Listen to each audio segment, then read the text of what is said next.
प्रेक्षको नमस्कार. आजच्या हॅलो सह्याद्रीच्या या भागामध्ये मी डॉक्टर प्रशांत जाधव आपल्या सर्व प्रेक्षकांचं मनपूर्वक स्वागत करतो.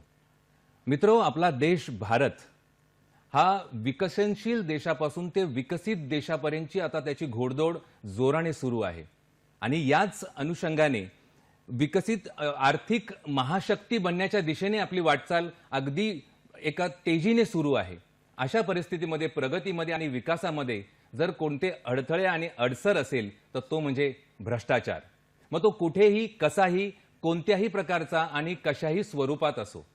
याच अनुषंगाने मित्रांनो, केंद्रीय दक्षता आयोगाच्या सूचनेनुसार केंद्र शासन आणि राज्य शासन यांच्या मार्फत आपले भारताचे पहिले गृहमंत्री लोहपुरुष सरदार वल्लभभाई पटेल यांच्या जयंतीचं निमित्त साधून, यांचा जयंतीचं औचित्य साधून त्यांच्या निमित्ताने एक आपला सप्ताह आपण राबवत असतो. या सप्ताहाचं नाव म्हणजे दक्षता जनजागृती सप्ताह. आपण आपल्या स्क्रीनवरती या सप्ताहाबद्दलचं आपण स्क्रीनवरती पाहू शकता. हा विषय आजचा आपण बघू शकता, दक्षता जनजागृती सप्ताह 2024. या वर्षी दिनांक 28 ऑक्टोबर ते 3 नोव्हेंबर या दरम्यान हा सप्ताह साजरा करण्यात येत आहे. मित्रांनो, या निमित्ताने अवेअरनेस, एज्युकेशन आणि एन्फोर्समेंट म्हणजेच जनजागृती, शिक्षण आणि अंमलबजावणी या त्रिसूत्री जी पद्धत आहे याला भ्रष्टाचार प्रतिबंध विभागाकडून एक चालना दिली जाते, त्याला गतिमान केलं जातं, जेणेकरून सामान्य नागरिकांमध्ये एक प्रकारचा विश्वास आणि या विभागाबद्दलचा एक पारदर्शकता लोकांच्या समोर यावे आणि लोकांमधून एक सहभाग वाढावा, जेणेकरून भ्रष्टाचार मुक्त भारत हे स्वप्न आपल्याला साध्य करता येईल. मित्र, आणि याच विषयावरती आपल्याला आज मार्गदर्शन करण्यासाठी आपल्या स्टुडिओमध्ये आम्ही आमंत्रित केलेले आहे लाचलुचपत प्रतिबंध विभागाचे मुंबईचे अप्पर पोलीस आयुक्त श्रीयुत संदीप दिबाण सर. सर, हॅलो सह्याद्रीच्या या कार्यक्रमामध्ये, या स्टुडिओमध्ये मी आपलं मनपूर्वक स्वागत करतो. धन्यवाद. चला तर आपण आज आपल्या चर्चेला सुरुवात करूया. सर, आपलं पुन्हा एकदा आजच्या आपल्या या भागामध्ये, हॅलो सह्याद्रीच्या भागामध्ये आपलं स्वागत. धन्यवाद. दक्षता जनजागृती सप्ताह 2024 शब्दशः अर्थ आपल्याला लक्षात येतो, बरोबर, पण याची विस्तृत असं उद्देश नेमका काय, याच्याबद्दल काय सांगाल? जसं आत्ताच आपण बोलला की भ्रष्टाचार आणि राष्ट्राचा विकास या दोन्ही एकमेकाला पूरक गोष्टी नाही आहेत. जर का विकासाचा वेग वाढवायचा असेल, आपण आता 5 ट्रिलियन इकॉनॉमी करायची म्हणतोय, अशावेळी भ्रष्टाचार मुक्त प्रशासन आणि भ्रष्टाचार मुक्त वातावरण असणं आवश्यक आहे. आणि हा खरं तर एक आठवड्याचा विषय नाही आहे, हा संपूर्ण वर्षाचा आणि हा संस्कृतीचा विषय असणं अपेक्षित आहे. पण तो कुठंतरी हायलाईट व्हावा, प्रकाश झोतात यावा, याच्यासाठी आपले लोहपुरुष, जसं आपण उल्लेख केला, सरदार वल्लभभाई पटेल यांच्या जयंतीच्या अनुषंगानं हा आठवडा आपण भ्रष्टाचार मुक्त केंद्रीय सतर्कता आयोगाच्या माध्यमातून सर्व विभाग, राज्य शासनाचे आणि केंद्र शासनाचे हा आठवडा आपण साजरा करत असतो. याच्यामध्ये जास्तीत जास्त लोकांपर्यंत याच्याबाबत जनजागृती व्हावी हा उद्देश असतो. सर, आता आपण उद्देश पाहिला, पण दक्षता जनजागृती ही कशा प्रकारे केली जाते, म्हणजे त्याची अंमलबजावणी कशी केली जाते आणि एकंदरीत कशा पद्धतीने लोकांपर्यंत पोहोचलं जातं? त्याला आता विविध प्रकारे वेगवेगळ्या कार्यक्रमाच्या माध्यमातून आम्ही लोकांपर्यंत पोहोचण्याचा प्रयत्न करत असतो. उदाहरणार्थ, एक टप्पा म्हणजे भित्तीपत्रक आहेत, पॅम्पलेट्स, किंवा भ्रष्टाचारासंदर्भात दखल घेणाऱ्या संस्था आहेत. जसं लाचलुचपत प्रतिबंधक विभाग आहे महाराष्ट्राचा, तर त्याचे तो संपूर्ण महाराष्ट्रासाठी एक महासंचालक दर्जाचे अधिकारी असतात, 2 अप्पर महासंचालक दर्जाचे अधिकारी, आणि प्रत्येक परिक्षेत्रीय एक पोलीस उपअधीक्षक पण तिथं असतो. या सर्व कार्यालयांचे दूरध्वनी क्रमांक, व्हॉट्सअप क्रमांक, त्या कार्यालयांचे सर्व वैयक्तिक काही क्रमांक, असे सर्व जास्तीत जास्त लोकांपर्यंत पोहोचवण्याचा प्रयत्न या माध्यमातून, भित्तीपत्रकाच्या माध्यमातून केला जातो. त्याच्यानंतर जास्तीत जास्त संस्था, विशेषतः आपलं यंग जनरेशन जे आहे, तरुण पिढी आहे, त्यांना याविषयी माहिती व्हावी. त्यांना खरं तर भ्रष्टाचार या विषयाबद्दल राग असतो, पण कुठल्या माध्यमातून कसं पोचायचं, कुठं पोचायचं याची तितकीशी माहिती नसते. तर त्यांनाही माहिती व्हावी याच्यासाठी त्यांच्यापर्यंत पोहोचण्यासाठी आम्ही प्रत्येक लाचलुचपत प्रतिबंधक विभागाचा प्रत्येक क्षेत्रीय जे कार्यालय आहे आणि मुंबईचं कार्यालय, तर आम्ही विविध कॉलेज, युनिव्हर्सिटी, शाळा सुद्धा अशा ठिकाणी पोहोचून तिथं व्याख्यानं देतो. भ्रष्टाचार म्हणजे काय इथपासून त्याचे दुष्परिणाम काय आहेत यापासून त्याच्यावरती काय उपाय आपण केला पाहिजे, एक सर्वसामान्य नागरिकानं काय करायला पाहिजे आणि हे थांबवायचं असेल तर केवळ एक यंत्रणा पुरेशी नाही आहे, बरोबर. तर सर्वसामान्य लोकांचा सहभाग त्याच्यामध्ये कसा असायला पाहिजे हे त्यांना पटवून द्यायचं प्रयत्न करत असतो. त्याचप्रमाणे स्ट्रीट प्लेज आहेत, काही अन्य कलाकृती आहेत, अशा माध्यमातून निबंध स्पर्धा घेतो आपण, त्याच्या माध्यमातून असं वेगवेगळ्या फ्रंटवरती आपण जनजागृतीचा प्रयत्न करत असतो. सर, ह्या आपली जी लाचलुचपत प्रतिबंधक विभाग जो आहे याची साधारण रचना काय आहे आणि कार्यपद्धतीबद्दल काय सांगाल? जसं आता मी सांगितलं की परिक्षेत्रीय कार्यालय 4 ते 5 जिल्ह्यासाठी एक परिक्षेत्रीय कार्यालय असतं, ज्याच्यामध्ये पोलीस अधीक्षक दर्जाचा एक अधिकारी त्याचा प्रमुख असतो. प्रत्येक जिल्ह्याला एक पोलीस उपअधीक्षक आणि त्याच्या मदतीला काही पोलीस निरीक्षक दर्जाचे अधिकारी असतात. मुंबईला मुंबई युनिटसाठी एक अप्पर पोलीस आयुक्त, जसं आता सध्या मी तिथं त्या पदावरती आहे, DIG रँकचा एक अधिकारी तिथं असतो.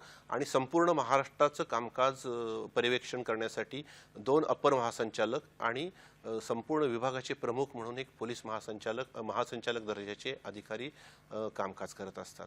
याच्यामध्ये भ्रष्टाचाराचे जे वेगवेगळे प्रकार आहेत, उदाहरणार्थ आपलं जे काम आहे लोकसेवकाकडं, ज्याला आपण पब्लिक सर्वंट लोकसेवक म्हणतो किंवा शासकीय अधिकारी असतं, त्यांच्याकडं काम तुमचं असेल आणि तुम्ही जेव्हा काम घेऊन गेला आणि त्या संदर्भात जर का तुम्हाला अनड्यू ॲडव्हान्टेज किंवा काही पैशाची मागणी झाली किंवा काइंड्समध्ये मागणी झाली, तर त्याच्या संदर्भात आपण लाचलुचपत प्रतिबंधक विभागाला संपर्क करू शकता, तक्रार करू शकता आणि त्या तुमच्या तक्रारीवरती आपण कार्यवाही करतो आणि सापळा कारवाई केली जाते. वेगवेगळ्या विविध शासनाच्या योजना आहेत किंवा कामं आहेत, त्याच्यामध्ये जर का आपल्याला काही भ्रष्टाचाराचं दिसून आलं, आपल्याकडे काही पुरावे मिळाले आणि अशी गोष्ट तुम्हाला नजरेस आणून द्यायची असेल, तर तुम्ही लाचलुचपत प्रतिबंधक विभागाच्या क्रमांकावरती आहे, वेबसाईट आहे, फेसबुक आहे, अशा वेगवेगळ्या माध्यमातून तुम्ही तिथं संपर्क करू शकता आणि त्याची दखल घेऊन त्याच्यावरती सुद्धा कारवाई लाचलुचपत प्रतिबंधक विभागामार्फत केली जाते. त्याच्या व्यतिरिक्त तुम्हाला असं माहिती आहे की एखादा लोकसेवकाकडं अपसंपदा ज्याला आम्ही म्हणतो की त्याच्या नॉन सोर्स ऑफ इन्कमपेक्षा त्याचा जो माहिती असलेला इन्कम आहे त्याच्यापेक्षा खूप मोठ्या प्रमाणात त्यानं संपत्ती गोळा केल्याची तुम्हाला माहिती असेल आणि अशी माहिती जर का तुम्ही विभागाला दिली तर त्याच्यावरती सुद्धा आपण कार्यवाही करू शकतो. मित्र, आपण पाहिलं की सरांनी आता विस्तृतपणे काही गोष्टी थोडक्यात सांगितलेल्या आहेत. ह्या सर्व गोष्टी आपण विस्तृतपणे पाहणार आहोत. भ्रष्टाचार म्हणजे नेमका काय? आतापर्यंत आपण या लाचलुचपत विभागाबद्दल, प्रतिबंधक विभाग याच्याबद्दलची एक रचना आणि त्यांची कार्यपद्धतीही समजून घेतली. पण आता त्याच्यामध्ये सखोल जाऊन आपण काही गोष्टी म्हणजे भ्रष्टाचार म्हणजे नेमकं काय आणि गव्हर्नमेंट सर्वंट म्हणजे नेमकं काय, तर या सर्व गोष्टी अगदी डिटेलमध्ये समजून घेणार आहोत. पण आता वेळ झाली एका छोट्याशा विश्रांतीची. कुठेही जाऊ नका, पाहत राहा आपला आवडता कार्यक्रम हॅलो सह्याद्री.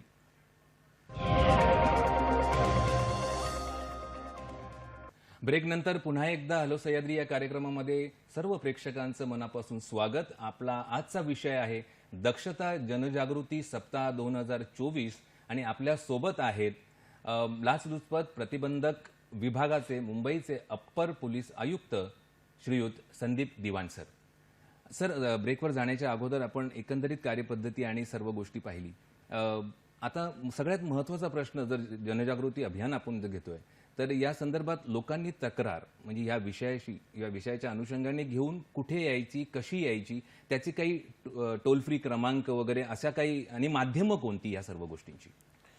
जसं आत्ताच मी आपल्याला सांगितलं की 1064 हा आपला टोल फ्री क्रमांक संपूर्ण महाराष्ट्र आणि सर्व सर्व्हिस प्रोव्हायडर कुठल्याही मोबाईलवरून किंवा कुठल्याही फोनवरून तुम्ही जर का लावला तर तुम्ही ज्या क्षेत्रात आहात त्या क्षेत्रातल्या परिक्षेत्रीय कार्यालयाकडे आपली तक्रार पोहोचते आणि त्याच्यावरती मग तुमची तक्रार इनिशिएट होते. त्याच्यानंतर ACBचे अधिकारी तुमच्याशी संपर्क करून त्या तक्रारीला चालना मिळू शकते.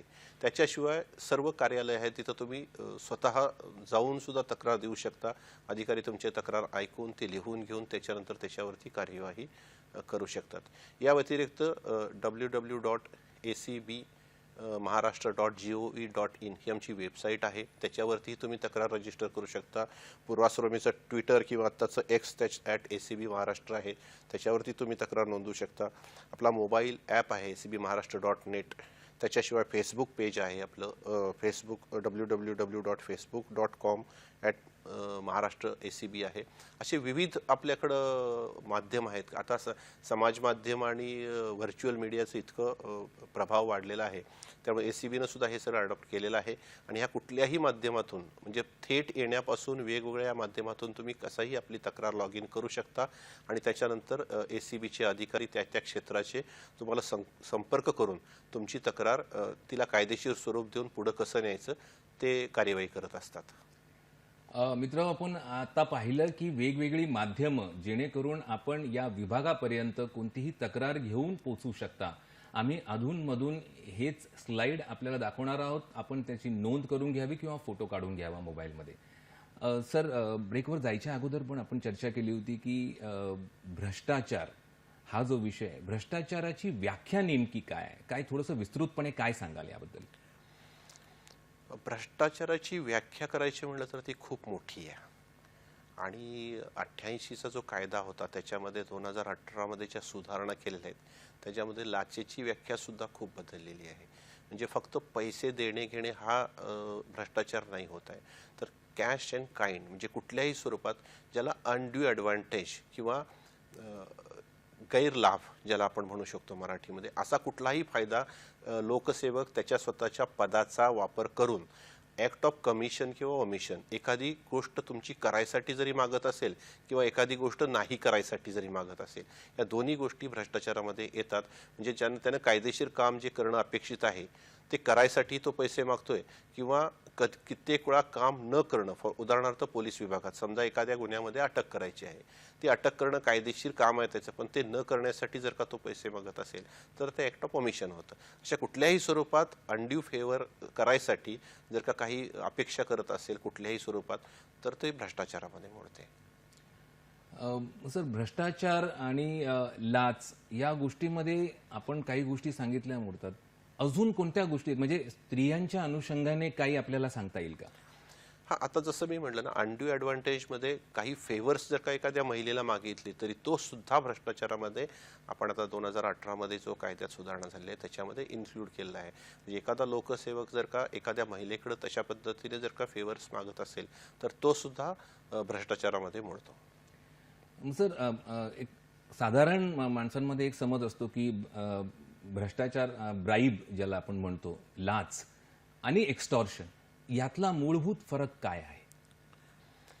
लाच म्हणजे जो लोकसेवक आहे, पब्लिक सर्वंट आहे, सरकारी नोकर आहे, ते सर्वसामान्यांच्या भाषेत म्हणलं तर सरकारी नोकर, तर तो जेव्हा त्याच्याकडे काही अधिकार आहेत तुमचं काम करायचे आणि त्याच्यासाठी जेव्हा तो तुमच्याकडे पैसे मागतो तुमच्या कायदेशीर कामाची करण्यासाठी, पूर्तता करण्यासाठी किंवा एखादी गोष्ट त्यानं करणं अपेक्षित असताना ती न करण्यासाठी, तर ते लाच या सदरामध्ये येतं. आणि ॲक्ट ऑफ कोअर्शन धमकावून पैसे मागणे, खाजगी माणूस जेव्हा तुम्हाला पैसे मागितले जातात तो एक्स्टॉर्शन आहे. म्हणजे लोकसेवकाच्या बाबतीत हा विषय लाच या सदराखाली येतो. म्हणजे लोकसेवक या विषयाकडे आपण येऊच, पण मग याची तक्रार कोणाकडे असते? एक्स्टॉर्शनची तक्रार मला वाटतं या विभागाकडे येते की ती त्याची वेगळी पद्धती आहे? नाही, एक्स्टॉर्शनची तक्रार सर्वसाधारणपणे पोलीस विभागाकडे जाते. कारण आणि त्याच्यामध्ये महत्त्वाचा फरक आहे की धमकी असते. एक्स्टॉर्शनमध्ये धमकी असते, इथं तुमचं काम करून देतो ह्या प्रॉमिससाठी तुम्हाला पैशाची मागणी होते आणि ते काम करायचे अधिकार त्याच्याकडे असतात आणि त्यामुळे लोक त्यांना पैसे देतात. हा याच्यातला मूलभूत फरक आहे. आणि एक्स्टॉर्शनची तक्रार जर का खाजगी व्यक्तीविरुद्ध असेल तर ती तुम्हाला संबंधित पोलीस ठाण्याकडे करावी लागेल. बरोबर. सर, बऱ्याच वेळा आपल्या बोलण्यातून एक लोकसेवक हा शब्द मी बऱ्याच वेळा आज इथे उच्चारला गेला. लोकसेवक म्हणजे नेमका काय, त्याची व्याख्या काय, कोणत्या परिभाषेत लोकसेवक हा शब्द बसतो? प्रिव्हेन्शन ऑफ करप्शन ॲक्टमध्ये लोकसेवक म्हणजे जसं मी आता सर्वसामान्याच्या भाषेत म्हणलं की सरकारी नोकर, तर ज्याला कुठलीही जनहिताची जनसेवेची कामकाज त्याला देण्यात आलेलं आहे आणि मुख्यत्वे करून त्याला त्याचा मोबदला सुद्धा मिळत असतो. पण काही वेळा मोबदला जरी मिळत नसेल आणि तो त्या पोझिशनवरती असेल तर त्याला आपण लोकसेवक म्हणतो. त्याची व्याख्या ही खूप म्हणजे मोठ्या स्वरूपात आहे आणि जनहिताची, जनतेशी संबंधित कोणत्याही कामाची जबाबदारी जेव्हा एखाद्यावरती टाकलेली असते तेव्हा तो लोकसेवक या व्याख्येमध्ये येतो. सर, आज आपली ही चर्चा लोकांपर्यंत अगदी सखोलपणे पोहोचत आहे डायरेक्टली, आणि त्याचाच एक परिणाम म्हणजे आपल्याला प्रेक्षकांचे फोन यायला लागलेले आहेत. आता आपण एक फोन घेणार आहोत. शिवानंदजी निपाणीवरून बोलत आहेत. शिवानंदजी निपाणीवरून बोलत आहेत. येस शिवानंदजी, बोला, आपला प्रश्न विचारा. माझा प्रश्न असा आहे, काही ठिकाणी सरकारी ऑफिसमध्ये आमचं काहीतरी कामं असल्यामुळे आम्ही त्यांच्याकडे अर्जाकच बसतो. मग त्यांनी म्हणतात की काहीतरी चहा पाणी द्या, त्याशिवाय आम्ही काम करू शकत नाही असं म्हणतात. मग आम्ही ते देऊन सवय सुद्धा लावली असते, पण ती सवय मोडण्यासाठी म्हणा की पैसे मागत असेल तर आम्ही कोणत्या ठिकाणी म्हणजे नोंद करायला पाहिजे की हिने साहेबाचं पैसे मागाल्यात आणि काय करायचं म्हणून, किंवा टोल फ्री नंबर काय असू शकतोय काय, किंवा त्याचं नोंद करायसाठी ऑनलाईन मध्ये काय असू शकतोय काय, तुम्ही काय मार्गदर्शन करायला असा प्रश्न आहे. चहा पाणी हा शब्द खूप प्रचलित शब्द आहे सर. खूप प्रचलित शब्द आहे. चहा पाणी हा शब्द खूप प्रसिद्ध आहे. आणि शिवानंदजी, धन्यवाद. हा खूप चांगला प्रश्न तुम्ही विचारलेला आहे. तुम्ही निपाणीचे आहात तर तुम्हाला नजीकचं कार्यालय म्हणजे कोल्हापूरचं लाचलुचपत प्रतिबंधक विभागाचं कार्यालय आहे, तिथं तुम्ही तक्रार करू शकता. 1064 या क्रमांकावरती तुम्ही जर का कॉल लावला तर तो तुमचा कोल्हापूर कार्यालयाला कनेक्ट होईल आहे किंवा पुणेच्या रेंज कार्यालयाला कनेक्ट होईल आणि त्याच्यातून तुम्हाला प्रॉपर मार्गदर्शन मिळून जाईल आहे. या व्यतिरिक्त जसं आत्ताचा मी चर्चा करत असताना सांगितलं की जी वेबसाईट आहे त्या वेबसाईटवरती तुम्ही तक्रार करू शकता. ट्विटर पेज आहे, फेसबुक पेज आहे, विविध माध्यमांनी तुम्ही तक्रार करू शकता, आपली तक्रार नोंदवू शकता किंवा स्वतः थेट कोल्हापूरच्या कार्यालयात जाऊन जरी तुम्ही तक्रार केली, भाऊसिंगजी रोडला कोल्हापुरात कार्यालय आहे, तिथं जाऊन जरी तक्रार केली तरी तुमच्या तक्रारीची दखल घेतली जाईल. शिवानंदजी, आपल्या प्रश्नाचं उत्तर आपल्याला नक्कीच मिळालेलं असेल आणि अधूनमधून आम्ही स्क्रीनवर आपले टोल फ्री क्रमांक ज्यावरती आपण ही तक्रार करू शकतो हे आपण डिस्प्ले करतोय, त्याचाही आपण नोंद घ्यावी, त्याचे फोटो काढून ठेवावेत जेणेकरून ज्यावेळी गरज भासेल त्यावेळी आपल्याला ते वापरता येतील. सर, तक्रारदार, आता हा विषय निघालायच तर त्या अनुषंगाने मी विचारू इच्छितो की तक्रार केल्यानंतरची तक्रारदाराला जी इम्युनिटी, सुरक्षा, म्हणजे बऱ्याच वेळा असं होतं की तक्रार करताना आपल्याला एक धजावत नाही माणूस तक्रार करण्यासाठी, कारण आपलं काम होईल की नाही, त्याच्यामध्ये अडथळे निर्माण केले जातील किंवा धोका निर्माण होऊ शकतो काही कारणास्तव. तर अशा पद्धतीमध्ये तक्रारदाराला एक प्रकारची सुरक्षा मिळेल किंवा त्रास होणार नाही याची काळजी आपल्या विभागामार्फत कशी घेतली जाते? हा खूप महत्त्वाचा आणि चांगला प्रश्न आहे. कारण कित्येक वेळा सर्वसामान्य माणसाच्या मनात एक भीती असते की आपलं काम आहे, आपण त्या कामासाठी गेलो आणि कोणी पैसे मागितले आणि त्या बदल्यात जर का आपण ACB-कडे गेलो, अँटी करप्शन ब्युरोकडे जाऊन तक्रार केली आणि सापळा कारवाई झाली तर संबंधित विभागातील काही लोक किंवा जो लोकसेवक आहे त्याच्याकडून आपल्याला टार्गेट केलं जाईल का, लक्ष केलं जाईल का, आपलं काम होणार नाही असं काही केलं जाईल का. तर अशा वेळी आम्ही नक्कीच एक संस्था म्हणून ACB आम्ही त्याच्या पाठीशी उभं राहतो, त्यांना मदत करतो. तो लक्ष, त्याचं टार्गेट होणार नाही याची आम्ही काळजी घेतो. इवन लोकसेवकाचा जेव्हा जामीन होतो त्या जामिनाच्या अटीमध्ये सुद्धा आम्ही हे टाकलेलं असतं की तो तक्रारदाराला त्रास देणार नाही, लक्ष करणार नाही किंवा त्याचं असलेलं काम होणार नाही अशा पद्धतीने काही प्रयत्न करणार नाही, त्याला धमकावणार नाही. या सगळ्या अटी आपण त्याच्या जामिनामध्ये सुद्धा घातलेल्या असतात. आणि ACBच्या दृष्टीनं हा तक्रारदार आमच्यासाठी खूप महत्त्वाचा आहे किंवा जे मिशन आपलं आहे का ACBचं की भ्रष्टाचारमुक्त समाज, तर अशा ठिकाणी तक्रारदार हे जे आहेत ते प्रतिनिधी आहेत की जे पुढे येऊन धाडस करून आमच्याकडे येतात आणि तक्रारी देतात, तेव्हा त्यांच्या संरक्षणासाठी आम्ही नक्कीच कटिबद्ध असतो. मग तक्रारदारास सर आपल्या विभागाकडे तिथे प्रत्यक्षात येणं त्याची गरजेचं असतं का? हा, सापळा कारवाईमध्ये नक्कीच येणं अपेक्षित असतं, कारण सापळा कारवाई ही एक प्रक्रिया आहे.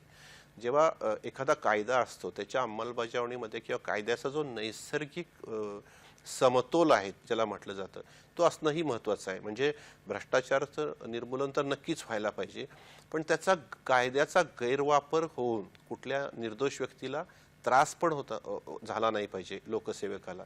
तर या दोन्ही अनुषंगानं हा बॅलन्स किंवा हा समतोल साधला जातो आणि त्याच्यासाठी जी प्रोसिजर आहे, जी सापळाची प्रक्रिया आहे ती अत्यंत पारदर्शीपणे आणि अत्यंत निष्पक्षपणे राबवली जाते, पण त्याच्यासाठी तक्रारदाराचं हजर असणं आवश्यक असतं. अगदी नक्कीच. सर, आपण बघतो की भ्रष्टाचारामध्ये आजकाल मनी ट्रान्झॅक्शन्स ज्याला म्हणतो याच्या पद्धती सुद्धा बदललेल्या आहेत. लाच देण्याची पद्धत बदललेली आहे. वेगवेगळी माध्यमं वापरली जातात, लाईक ज्याला आपण म्हणतो की ऑनलाईन ट्रान्झॅक्शन्स वगैरे. तर अशा अवस्थेमध्ये आपला विभाग कोणत्या प्रकारे या गोष्टींना हाताळतो? नाही, आता पैशाचं ट्रान्झॅक्शन हे पूर्वी फक्त कॅशमध्ये व्हायचं, तर आता ते फोन पे किंवा वेगवेगळ्या माध्यमातून वेगवेगळ्या प्रकारातून होऊ शकतं. अशा केसेस रेअर आहेत अजून तरी, पण अशी जर का घटना समोर आल्या तर त्याच्यावर सुद्धा ACBनं कारवाई केलेली आहेत. आपल्याला आठवत असेल तर मुंबईमध्ये एक प्रसिद्ध अशी केस झाली होती. अमाऊंट छोटी होती, पण एका कर्मचाऱ्यानं मरीन ड्राईव्हला रात्रीच्या वेळी फिरणाऱ्या लोकांना कोविडच्या काळात पैसे मागितले होते आणि फोन पेच्या माध्यमातून ते पैसे देण्यात आले होते. नंतर त्यानं ट्विटरवरती ती घटना पोस्ट केल्यानंतर त्याची दखल घेऊन त्या सरकारी लोकसेवकाविरुद्ध कायदेशीर कारवाई करण्यात आली होती. मग जो एकदा कारवाई झाल्यानंतर जो पैसा हस्तगत केला जातो तो पुन्हा तक्रारदारास पुन्हा देण्यात येतो, त्याचा कालावधी काय किंवा त्याची प्रक्रिया काय याबद्दलही थोडं सांगा सर. सापळा कारवाईच्या निष्पक्षतेसाठी जी ब्राईब मनी आहे, जी लाचेची रक्कम आहे, ती तक्रारदाराची असणे आवश्यक आहे कायद्याच्या याने. मात्र त्याच्यासाठी वेगळा निधी शासनाकडून उपलब्ध होतो आणि तक्रारदारानं जी दिलेली रक्कम आहे, जी लोकसेवकानं स्वीकारलेली असेल, तो त्या गुन्ह्याच्या मुद्देमालाचा भाग होतो आणि तक्रारदाराची जी सापळा रक्कम आहे ती मात्र आपण नंतर तात्काळ साधारणपणे 1-8 महिन्याच्या कालावधीमध्ये ती रक्कम आपण त्यांना परत करत असतो. सर, माध्यमांमधून आपण बघतो की आता ही छोटी अमाऊंट एखाद्या तक्रारदाराची असेल, पण माध्यमांमधून बघतो की आपण जेव्हा एखादी कारवाई केली जाते तेव्हा खूप मोठं गबाड ज्याला आपण म्हणू शकतो अशा पद्धतीची रक्कम हस्तगत केली जाते आणि मोठी अमाऊंट ती असते. तर ही हस्तगत केलेली जी रक्कम आहे, जप्त केलेली रक्कम आहे, या रकमेचं पुढे काय होतं, म्हणजे याचा वाली कोण असतो? नाही, अशी रक्कम जप्त झाल्यानंतर प्रोसिड्स ऑफ क्राईम ज्याला आपण म्हणतो त्या गुन्ह्यातून, म्हणजे लाचलुचपत प्रतिबंधक कायदा जो आहे त्याच्या दृष्टीने ती गुन्ह्यातील रक्कम असेल तर ती रक्कम त्या गुन्ह्याच्या तपासाचा मुद्देमालाचा भाग बनते आणि त्याच्यानंतर ती रक्कम जप्त करण्याची सुद्धा प्राविधान आहे आणि माननीय न्यायालयाच्या निर्णयानं त्याची निर्गती होत असते. सर, आता आपण सरकारी निमसरकारी विभागाबद्दल बोलतोय भ्रष्टाचाराच्या. मग प्रायव्हेट सेक्टरमध्ये, खाजगी सेक्टरमध्ये सुद्धा भ्रष्टाचार होताना आपल्याला दिसतो, आपण समोर बघतो. अशा वेळी ती तक्रार ही आपण एंटरटेन करता का, आपल्याकडे येते का, आणि आली तर आपण त्याला कसं हाताळता? नाही, लाचलुचपत प्रतिबंधक विभाग हा फक्त लोकसेवकाच्या तक्रारी संदर्भात डील करत असतो, पब्लिक मनी आणि लोकसेवकाच्या. खाजगी विभागाची तक्रार असेल तर कॅश ट्रान्झॅक्शन किंवा काही असेल तर त्याच्या संदर्भात मग बऱ्याच वेळा या केसेस इन्कम टॅक्स किंवा संबंधितच्या यंत्रणा आहेत त्यांच्याकडे ज्या प्रकारचा तो गुन्हा आहे त्या अनुषंगानं त्याची जी हाताळणारी यंत्रणा आहे, मग ते ED असो किंवा इन्कम टॅक्स असो, त्यांच्याकडे त्या केसेस जातात. सर, काही वेळा आपण बघतो की मध्यस्थांच्या मार्फत मनी ट्रान्झॅक्शन होतं, पैसे दिले जातात. मग अशा वेळी ही केस आपण कशा प्रकारे हँडल करता? हा पण एक खूप चांगला प्रश्न आहे. म्हणजे आता खाजगी संस्थांचं तुम्ही विचारलं, खाजगी व्यक्तीचं विचारलं, पण एखादा खाजगी व्यक्ती लोकसेवकासाठी मिडलमॅन म्हणून काम करतोय किंवा लोकसेवकासाठी पैसे स्वीकारतोय, लोकसेवकासाठी मागणी करतोय, म्हणजे प्रकरण लोकसेवकाकडे प्रलंबित आहे, पण खाजगी व्यक्ती सांगते की मी तुम्हाला ते काम करून देतो आणि अशा पद्धतीने तो काम करत असेल तर तिथं लाचलुचपत प्रतिबंधक विभाग त्याच्यावरती कारवाई करू शकतं आणि त्या खाजगी व्यक्तीवरही कारवाई करू शकतं आणि त्याचे धागेदोरे जर का लोकसेवकापर्यंत पोहोचत असतील तर त्याच्यामध्ये लोकसेवकावरती पण कारवाई होते. अच्छा सर, बऱ्याच वेळा असं पाहिलं जातं की आपण आता चर्चा जी करतोय ती लाच घेणाऱ्यांवरती विषयी बोलतोय, पण लाच देणाऱ्यावरती म्हणजे घेणाऱ्यावरती कायदा आहे, त्याच्यावरती कारवाई होते हे आम्ही समजू शकतो. देणाऱ्यावरती सुद्धा कारवाई आणि दंडात्मक काही प्रावधान आहेत का? मुळात कायद्याची तरतूदच लाच देणे आणि घेणे हा दोन्ही गुन्हा आहे. त्यामुळे लाच देणारा आणि घेणारा दोघांवरतीही कार्यवाहीची प्राविधान कायद्यामध्ये आहे. आता त्याच्यात मग परत असा प्रश्न पडेल की जेव्हा सापळा कारवाई केली जाते तेव्हा लाच दिली जाते, म्हणजे देणारा जो तक्रारदार असतो तो लाच देतो तर त्याच्यामध्ये त्याला प्रोटेक्शन असतं, कारण तो ते गुन्हा उघडकीस आणण्यासाठी तो पोलिसात ACBकडे आलेला आहे आणि त्याच्यानंतर ती तक्रार नोंदवून मग ते कार्यवाही होत आहे. पण कोणी जर का लोकसेवकाला प्रभावित करायसाठी स्वतःचं काम करून घेण्यासाठी ऑफर देत असेल, लाच देत असेल आणि लोकसेवकानं जर का ACBकडे अँटी करप्शन ब्युरोकडे त्याची तक्रार केली तर लाच देणाऱ्या व्यक्तीवरती सुद्धा कारवाई होऊ शकते आणि तो सुद्धा गुन्हा आहे. लाच देणे, लाच देण्याचा प्रयत्न करणे हा सुद्धा घेणे किंवा घेण्याचा प्रयत्न करणे याच्यासारखाच एक गुन्हा आहे. मित्र, आपण पाहिलं लाच देणे आणि लाच घेणे दोन्ही गोष्टी या कायद्याच्या दृष्टिकोनातून बेकायदेशीर आहे असं म्हणता येईल. मित्र, आपली आज चर्चा ही जी आहे अतिशय रंगत वळणावरती आहे. विस्तृतपणे सर आपल्याला प्रत्येक प्रश्नाची उत्तरं देत आहेत आणि विषय उलगडून सांगतायत. पण आता वेळ झाली एका छोट्याशा विश्रांतीची. कुठेही जाऊ नका, पाहत राहा आपला कार्यक्रम हॅलो सह्याद्री.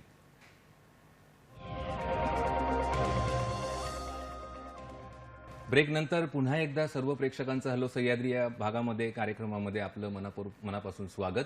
आपला आजचा विषय जो आपण चर्चितोय तो म्हणजे दक्षता जनजागृती सप्ताह 2024 आणि आपल्या सोबत आज इथे मार्गदर्शन करण्यासाठी लाचलुचपत प्रतिबंधक विभाग मुंबईचे अप्पर पोलीस आयुक्त श्रीयुत संदीप दिबाण सर आहेत. मित्रो, आपण स्क्रीनवरती सुरुवातीला जी दाखवलेली स्क्रीन होती ती आपण वारंवार दाखवतोय की जेणेकरून ते नंबर्स आपण टिपून घेऊ शकता आणि ते नंबर स्क्रीनवरती आहेत त्यांची कृपया आपण नोंद घ्यावी, जेणेकरून जेव्हा जेव्हा आपल्याला या गोष्टीची गरज पडेल आणि आता सरांनी तक्रारदारास कोणताही त्रास होत नाही किंवा त्याला कोणत्याही प्रकारचा त्रास होऊ नये, त्याला एक प्रकारची इम्युनिटी प्रोव्हाइड केली जाते लाचलुचपत विभागाकडून, म्हणजे कोणत्याही प्रकारचा त्रास होणार नाही याचीही दक्षता घेतली जाते.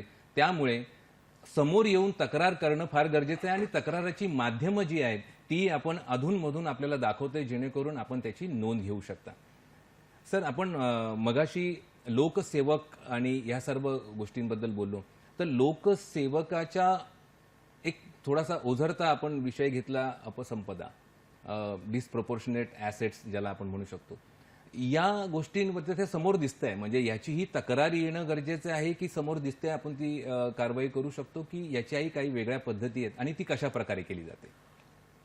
नाही, अपसंपदेच्या तक्रारी सुद्धा येत असतात आपल्याकडं, आपण त्याच्यावरती कारवाई करू शकतो. याच्या व्यतिरिक्त सोर्स रिपोर्ट सुद्धा काढून आम्ही त्याची कारवाई करू शकत असतो.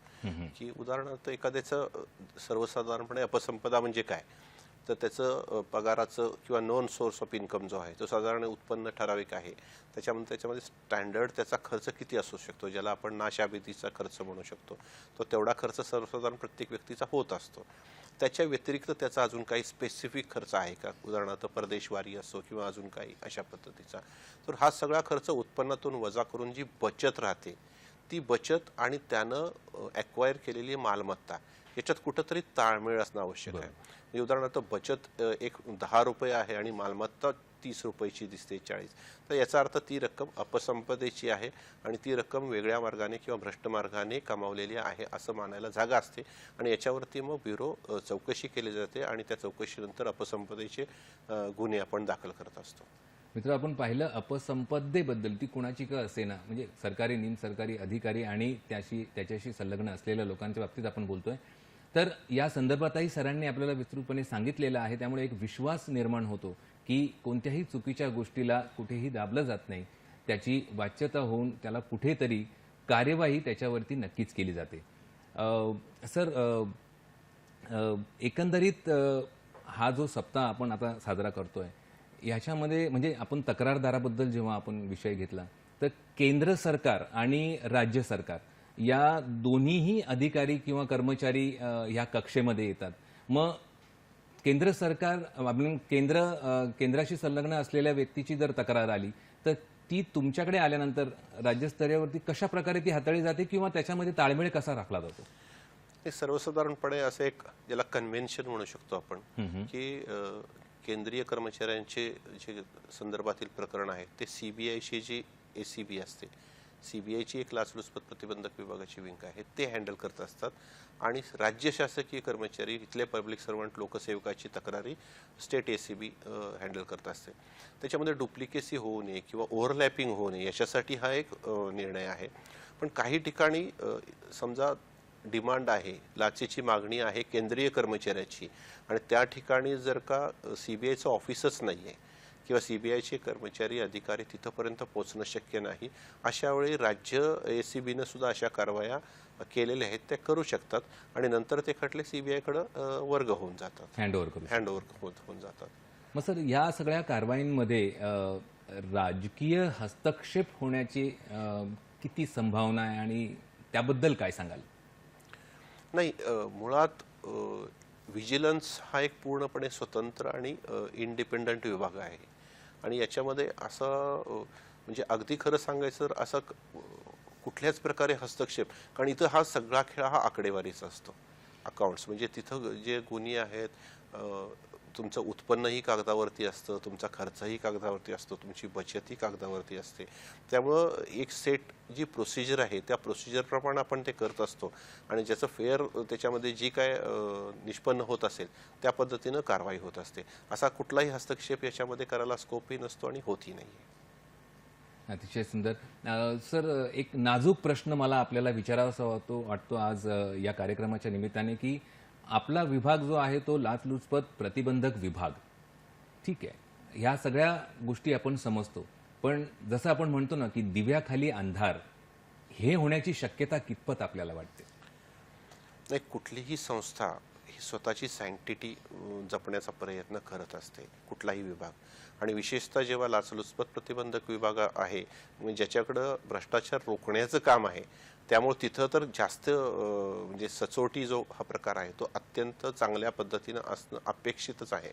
त्यामुळे लाचलुचपत प्रतिबंधक विभागामध्ये घेण्यात येणारे अधिकारी आणि कर्मचारी यांची पूर्ण स्क्रुटिनी होत असते आधी, आणि त्यांच्यावरती यापूर्वी काही तक्रारी आहेत का, त्यांची इंटिग्रिटी किंवा सचोटी म्हणतो त्याची पूर्ण पडताळणी करून कुठलीही ॲडव्हर्स गोष्ट निदर्शनास आली तर असे अधिकारी लाचलुचपत प्रतिबंधक विभागामध्ये घेण्यात येत नाहीत. मुळात त्यांची नेमणूक होत नाही आणि नेमणूक केल्यानंतर सुद्धा जर का असा काही बाब निदर्शनास आली तर तात्काळ त्यांना त्यांच्या पॅरेंट युनिटला परत करण्यात येतं. म्हणजे एवढं ते खूप या बाबतीत स्क्रुटिनी मात्र खूप कडक ठेवण्यात येते, अगदी घेतानाही आणि इथं काम करत असताना सुद्धा.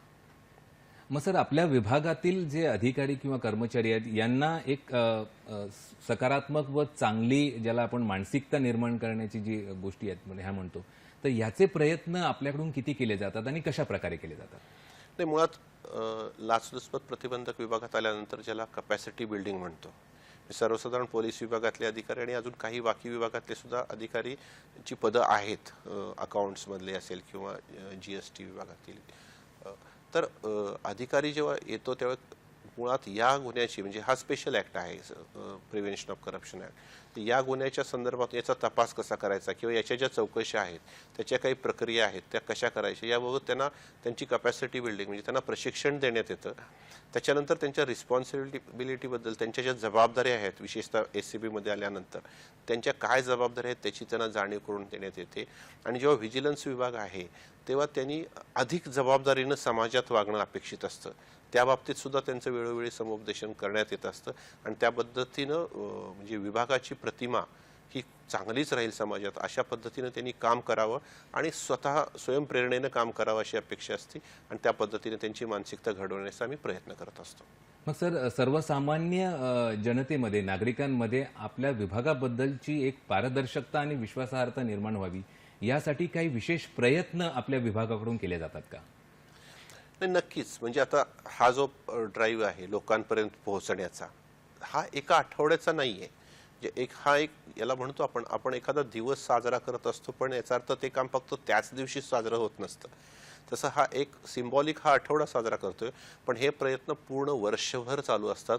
रिचिंग टू द पब्लिक, लोकांपर्यंत पोहोचणे.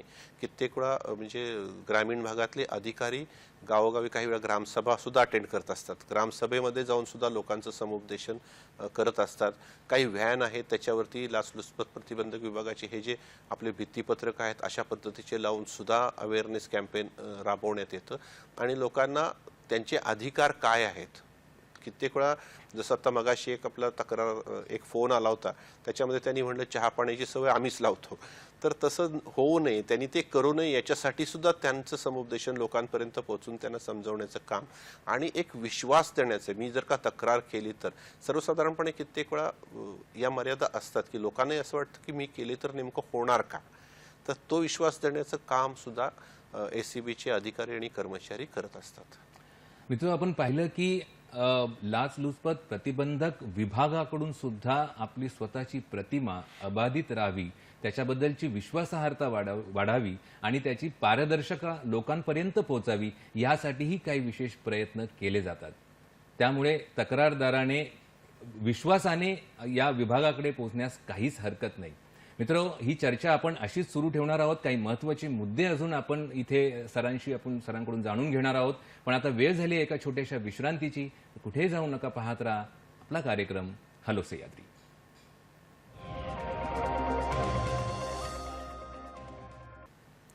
ब्रेक नंतर पुन्हा एकदा हॅलो सह्याद्री या कार्यक्रमामध्ये सर्व प्रेक्षकांचं मनापासून स्वागत. आपण आजचा विषय आपला आहे दक्षता जनजागृती सप्ताह 2024 आणि आपल्या सोबत आहेत लाचलुचपत प्रतिबंधक विभाग मुंबईचे अप्पर पोलीस आयुक्त श्रीयुत संदीप दिवाण सर. सर, बरीचशी चर्चा आपण भ्रष्टाचार, लाच आणि एकंदरीत त्या कार्यपद्धतीबद्दल केली. तर लोकांकडून या सप्ताहाच्या निमित्ताने किंवा इथे आपण प्रोसेस इनिशिएट करतोय, पण या सप्ताहाच्या निमित्ताने लोकांकडून आपली अपेक्षा नेमकी काय सांगाल? मला आपल्या माध्यमातून लोकांना हीच विनंती करायची आहे की कित्येक वेळा असं होऊ जातं की लोकांनी अशी धारणा ठेवू नये की मी पैसे नाही दिले तर माझं काम होणार नाही, किंवा मी तक्रार दिली तर कारवाई होणार का, तक्रार दिली तर माझं काम अडकून जाईल का, किंवा नंतर मला लक्ष केलं जाईल का. या सर्व बाबीवरती लोकांनी IQ गोष्टीवरती विश्वास ठेवू नये. जर का त्यांचं काम असेल आणि त्याच्यासाठी कुठला लोकसेवक त्यांना जर का मागणी करत असेल कॅश काइंड कुठल्याही स्वरूपात, तर निर्भीडपणे निडरपणे त्यांनी नजीकचा जो कुठलं SCBचं ऑफिस आहे, लाचलुचपत प्रतिबंधक विभागाचं जे कार्यालय आहे, तिथं कुठल्याही, आता मगाशी एवढे आपण माध्यम सांगतो, या कुठल्याही माध्यमातून त्यांनी संपर्क करावा आणि तक्रार द्यायला पुढे यावं. काही वेळा असं सुद्धा होतं, थोडंसं लोकांच्या डोक्यात अशी धारणा असते की मी तक्रार दिली तर मला वारंवार बोलवलं जाईल का.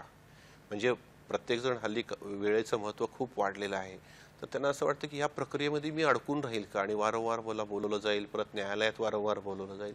तर असं काही नसतं. म्हणजे सापळा प्रक्रियेमध्ये फक्त सापळा होईपर्यंत तक्रारदार येतो. सापळा कारवाई झाल्यानंतर तक्रारदाराचा जबाब नोंदवला की त्याची पुन्हा थेट जेव्हा न्यायालयात तो खटला उभा राहील त्यावेळी साक्षीसाठी त्याला एकदा बोलवलं जातं. तोपर्यंत त्याला तक्रारदाराला वारंवार बोलवणे किंवा असा कुठलाही त्रास देण्याचा प्रकार होत नाही. कुठल्या विभागाकडून लक्ष करण्याबाबत तर मी वारंवार 2-3 वेळा सांगतोय. हे मी पुन्हा पुन्हा याच्यासाठी सांगतोय की लोकांनी IQ गोष्टीवर थोडासा विश्वास ठेवू नये, लोकांनी पुढे यायला पाहिजे.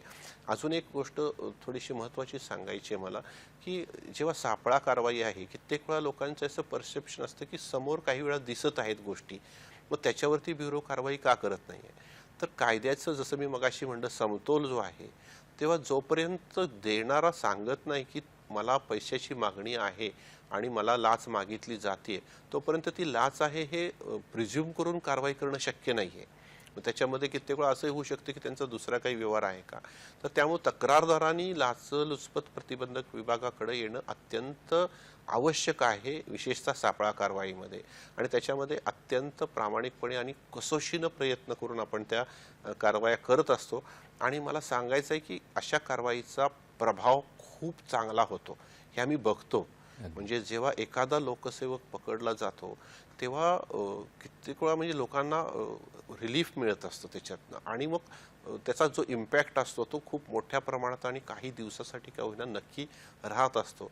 त्यामुळे लोकांना परत एकदा आग्रहाची विनंती आहे की तुम्ही तक्रार द्यायला पुढे यावं. जर का तुम्हाला टार्गेट केलं जात असेल, तुम्हाला लक्ष केलं जात असेल किंवा तुम्हाला मागणी होत असेल, तर तुम्ही नक्की लाचलुचपत प्रतिबंधक विभागाकडे यावं आणि तक्रार द्यावी. मग सर, फिर्यादींनी लाचेकरता वापरलेली जी रक्कम आहे ती त्यांना कशा पद्धतीने आणि किती दिवसात साधारण परत देण्यात येते? मग जसं मी आता सांगितलं की ती रक्कम हा त्या गुन्ह्याच्या मुद्देमालाचा भाग बनत असतो, पण शासनाकडून वेळोवेळी त्याच्यासाठी अनुदान मिळत असतं. आम्ही कळवत असतो की किती रकमेची सापळा कारवाई झालेली आहे, आणि त्या सर्वसाधारणपणे 1 महिन्यापर्यंत वेळ लागतो की ती रक्कम त्यांना परत मिळायला. सरांच्या उत्तरातून आपल्याला बऱ्याचशा गोष्टी उलगडत चाललेल्या आहेत आणि आजच्या विषयाच्या अनुषंगाने जी स्लाईड आहे तक्रारदारांसाठी, सामान्य नागरिकांसाठी जी स्लाईड आहे आपण वारंवार आपल्या स्क्रीनवर दाखवतोय. कृपया ते नंबर्स टिपून घ्यावेत, जेणेकरून गरज पडल्यास आपण ते वापरू शकता. सर, भ्रष्टाचाराला आळा घालण्यासाठी साधारण प्रतिबंधात्मक आपण काय उपाययोजना करतोय? जसं आत्ता मी सांगितलं की प्रत्येक शासकीय कार्यालयाच्या बाहेर एक बोर्ड फलक लावणं कंपल्सरी मॅन्डेटरी आहे. तसा GR आहे शासनाचा की त्याच्यामध्ये की तुम्हाला कोणी लोकसेवक पैसे मागत असेल तर लाचलुचपत प्रतिबंधक विभागाचं तिथलं जे स्थानिक कार्यालय आहे त्या कार्यालयाचा दूरध्वनी क्रमांक आणि टोल फ्री क्रमांक हे तिथे लिहिलेलं असतं आणि तो बोर्ड, तो फलक त्या कार्यालयाच्या बाहेर लावणं बंधनकारक असतं. याच्याशिवाय विविध आता जनजागृतीच्या मोहिमा आहेत, अशा पद्धतीनं आपण करत असतो आणि लोकांपर्यंत पोहोचण्याचा प्रयत्न करत असतो. लोकांनी पुढं येणं अपेक्षित आहे आणि त्याच्यानंतर याच्यावरती कारवाई आपण करत असतो. मग सर, वेगवेगळ्या माध्यमांमधून आपण जेव्हा जनजागृती करतोय तर लोकांपर्यंत पोहोचण्याची माध्यमांमधून भाषा म्हणजे कोणकोणत्या भाषेमध्ये आपण लोकांपर्यंत पोहोचण्याचा प्रयत्न करतो? जास्तीत जास्त करून आपण रिजनल आपली मराठी भाषा त्याचा वापर केला जातो. त्या व्यतिरिक्त मुंबईमध्ये आपण जी भित्तीपत्रक काढतोय ते इंग्रजीमध्ये सुद्धा भित्तीपत्रकं काढत आहे. पुशिंग मेसेजेस जसे SMS मेसेज आहे ते SMS मेसेजेस ते तर या आठवड्यातच नाही आहे, अधूनमधून वारंवार आपण बल्क मेसेजेस पुश करत असतो आणि त्याच्यामध्ये जसं 60 कॅरेक्टर्स अलाउड असतात तर त्यामध्ये आपण मुख्यत्वे करून लाचलुचपत प्रतिबंधक विभागाचा जो क्रमांक आहे तो देण्यात येतो आणि त्याने एक छोटा मेसेज असतो की जर का कोणी तुम्हाला मागणी करत असेल तर संपर्क करावा म्हणून. खूपच छान. म्हणजे वेगवेगळ्या माध्यमांचा वापर तर आहे, तर वेगवेगळ्या भाषेंमधून प्रत्येकापर्यंत पोहोचण्याची एक काळजी या विभागात थ्रू घेतली जाते, तर्फे घेतली जाते. याचीही कृपया प्रेक्षकांनी नोंद घ्यावी. सर, काही आता आपण बऱ्याचशा गोष्टी विस्तृतपणे सांगितल्या तिथे, तर काही उदाहरणासहित काही स्पष्टीकरण आपल्याला करता येईल का? काही केस स्टडी इथे सांगता येईल का आपल्याला? हा, नक्कीच सांगता येईल की जसं आता मुंबई युनिटचं म्हटलं तर मी 2-3 केसेस आवर्जून सांगेन की भ्रष्टाचाराचं तुम्ही म्हटलं की भ्रष्टाचाराच्या केसेस कशा असतात. तर एका विभागाची एक केस आहे की चुकीचे एका लोकसेवकाच्या माध्यमातून त्याच्या मदतीनं काही लोकांनी म्हणजे GST न भरता सेट ऑफ घेतला. अशी 175 कोटीची एक केस आपल्याकडे खूप मोठी केस आता सुरू आहे. त्याच्यामध्ये आरोपी अटक आहेत आणि ती कार्यवाही चालू आहे. त्याच्यानंतर अजून एका विभागाचं एका लोकसेवकानं 2 कोटी रुपयाची मागणी केलेली लाचेची आणि पहिला हप्ता 75 लाखाचा. ती कारवाई 2 महिन्यापूर्वी आपण केलेली आहे की 75 लाख घेताना आपण ज्याला रेड हँड म्हणलं किंवा रंगे हात पकडलं, अशी कारवाई आहे. इंटरेस्टिंग केसेसमध्ये काही ठिकाणी एका ठिकाणी लोकसेवकानं 60,000 रुपयाची रक्कम घेतली आणि जसं लक्षात आलं की लाचलुचपत प्रतिबंधक विभागाचा हा सापळा आहे आणि त्यांनी तात्काळ त्याचं निवासस्थान तिथंच होतं बाजूला, त्यांनी त्याच्या कमोडमधून ती रक्कम फ्लश करून टाकली. मग याच्यामध्ये आम्ही पूर्ण दिवस ती प्रक्रिया त्याच्यासाठी मग ते सगळे त्याचे कामगार आणून मग ते ओपन करून खूप वेळ लागला, पण त्या 60,000 पैकी 57,000पर्यंत रक्कम आम्ही रिकवर करू शकलो. तो अशा वेगवेगळ्या म्हणजे घटनेला सामोरं जावं लागतं विभागाला, वेगवेगळ्या प्रकारच्या कारवाया होतात. त्या ठिकाणी जे काही योग्य आहे अशा पद्धतीनं आपण त्या कारवाया करत असतो आणि जेणेकरून जास्तीत जास्त तक्रारदाराला न्याय मिळाला पाहिजे आणि भ्रष्ट लोकसेवकावरती नियंत्रण आलं पाहिजे आणि वचक बसला पाहिजे, अशा पद्धतीनं आपण कारवाया करत असतो. खूपच छान. सर, जाता जाता काय आव्हान कराल आपण? मी वारंवार पुन्हा हेच सांगत राहीन की एक टोल फ्री क्रमांक आहे आपला 1064. आपली वेबसाईट आहे www.acbmaharashtra.gov.in, त्याच्यावरती आहे. आपलं X हे आहे @ACB महाराष्ट्र. फेसबुक पेज आहे. कुठल्याही माध्यमातून, याच्याशिवाय सर्वत्र संपूर्ण महाराष्ट्रात मुंबई आहे, पुणे, ठाणे, नाशिक, औरंगाबाद, अमरावती, नांदेड, नागपूर या ठिकाणी परीक्षेत्रीय कार्यालय आहेत. त्याच्याशिवाय प्रत्येक जिल्हा स्तरावरती कार्यालय आहेत. तुम्ही कुठंही स्वतः वैयक्तिकरित्या जाऊन तक्रार देऊ शकता, दूरध्वनीवर करू शकता, टोल फ्री क्रमांकावर करू शकता. जिथं जिथं तुम्हाला भ्रष्टाचाराचं प्रकरण समोर येईल, तुम्हाला निदर्शनास येईल किंवा तुम्हाला स्वतःला मागणी होईल, अशा प्रत्येक वेळी तुम्ही लाचलुचपत प्रतिबंधक विभागाला संपर्क करू शकता आणि कारवाई जर का भ्रष्ट लोकसेवकावर केली तर प्रशासनातील आणि सर्वसाधारणपणे भ्रष्टाचार कमी होऊ शकतो. आणि जे आपण अपेक्षा आहे आपल्याला, आपण जे विकसनशील, आपण सुरुवातीला म्हटलात की विकसनशीलकडून विकसित देशाकडे आपण आता मार्गक्रमण करतो आहे किंवा 5 ट्रिलियनची इकॉनॉमी आपल्याला करायची आहे, उद्योगाला चालना द्यायची आहे, वेगवेगळे प्रकल्प येत आहे, ह्या सगळ्या गोष्टीला जर का त्या वेगानं विकास जर होणं अपेक्षित असेल आपल्याला तर त्याच्यासाठी भ्रष्टाचार मुक्त समाज आणि प्रशासन होणं फार महत्त्वाचं आहे. आणि त्याच्यामध्ये लोकसहभागाशिवाय हे जे लक्ष्य आहे ते गाठणं, लोकसहभागाशिवाय गाठणं खूप अवघड आहे. म्हणून मी लोकांना परत एकदा आवाहन करेन की निर्भयपणे पुढे या आणि तक्रार द्या, माहिती द्या, आपण त्याच्यावरती नक्की कारवाई करू आणि भ्रष्टाचारमुक्त समाजाचं जे आपलं स्वप्न आहे ते पूर्ततेसाठी आपण प्रयत्न करूया. प्रेक्षको, आपण पाहिलं लाच देणं आणि लाच घेणं दोन्ही बाबी या कायद्याच्या दृष्टिकोनातून चुकीच्या आहेत. भ्रष्टाचाराचं मुळापासून जर उच्चाटन करायचं असेल तर आपल्याला एक सामान्य नागरिक म्हणून सजग राहणं अतिशय गरजेचं आहे आणि निर्भयपणे सरांनी सांगितल्याप्रमाणे आपल्याला या विभागाकडे पोहोचणं आणि याचा सामना करणं अतिशय गरजेचं आहे. सर, या विषयाची व्याप्ती अतिशय मोठी आहे. वेळ खूप आपल्याला म्हणजे विषय अजून बराच मोठा आहे, पण वेळेची मर्यादा लक्षात घेता आपल्याला हा कार्यक्रमाची इथे सांगता करावी लागत आहे.